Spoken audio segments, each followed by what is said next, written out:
Okay, so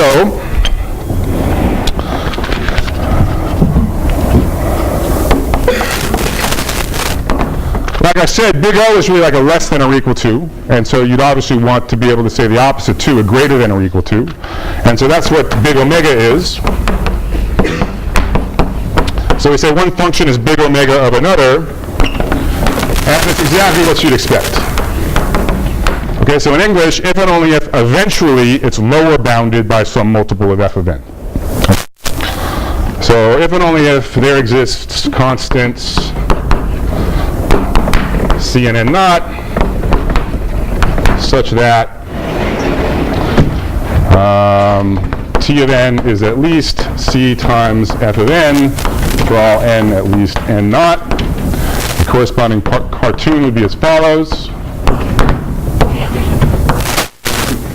All right, so maybe your t of n looks something like this, and your f of n looks like this, and so maybe 1/3 f of n looks like this.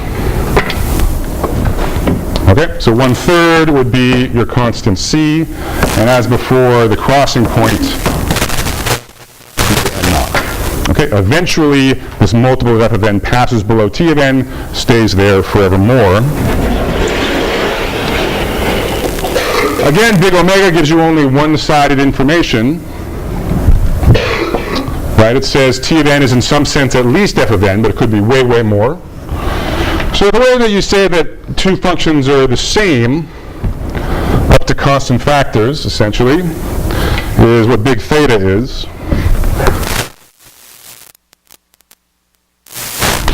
So t of n is big theta of f of n, if and only if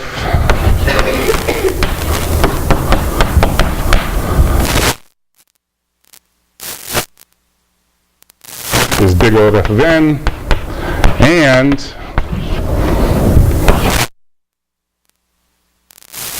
t of n is big omega of f of n.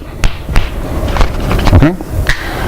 I've written the definition this way as a 1 and a 2 on purpose. If ever you're asked to prove something as big theta of something else, you really should sort of think of it as a two-part problem. Part A, part B, solve the two parts completely independently. In particular, remember, to prove big O, you have to exhibit a C and an N naught.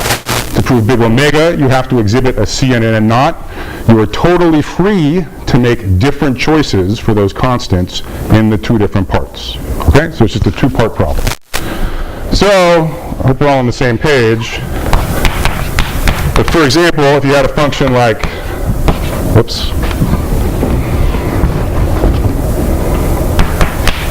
half n squared plus n, this would be big O of n cubed.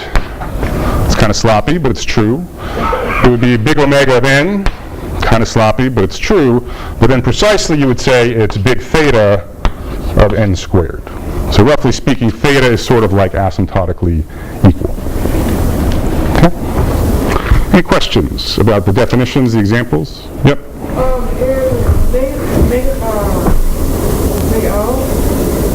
Are the constants c and n 0 have to be greater than 1 like you were? No. The n's are natural numbers. So the smallest value of n naught that would ever make sense would be 1. But it could be as small as 1. C better be positive, though. Okay, so C does not have to be at least 1, but better be strictly bigger than 0. Okay, so C, yeah. Other questions? You're giving examples with big O and big omega, the rules are general.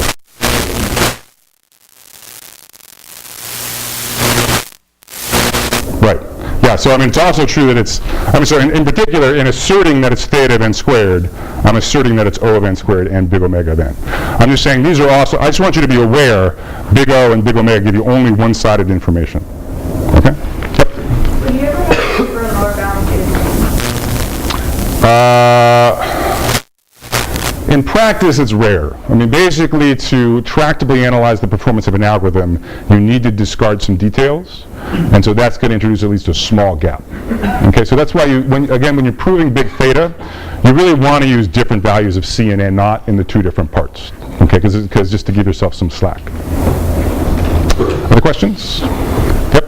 If you were to say O(n) to the fourth instead of O(n) cubed, would that be wrong? Nope. It would in some sense be less informative, but it would be mathematically correct. So every function is big theta with itself? Right. Yep. Choose C equal n not equal 1. Yep. In both cases.